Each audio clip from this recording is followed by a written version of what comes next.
Hello, in this video I'm gonna show you how to fix the problem when you have internet connection but you cannot browse Google Chrome or Google Play Store on your Nokia G11.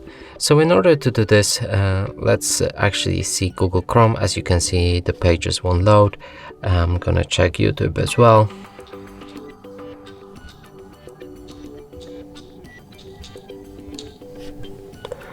The same, we can move to Google Play Store. Open any app, try installing it, and there'll be a pending state forever. So if we want to fix that, we'll need to move to our settings, go for the system at the bottom, date and time, and right here enable use network provided time.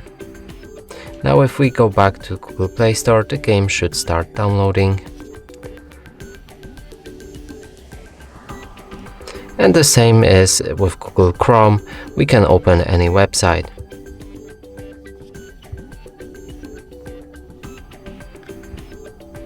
And that's it for this video. Hope you like it. Please consider subscribing to our channel, leave a like and a comment below.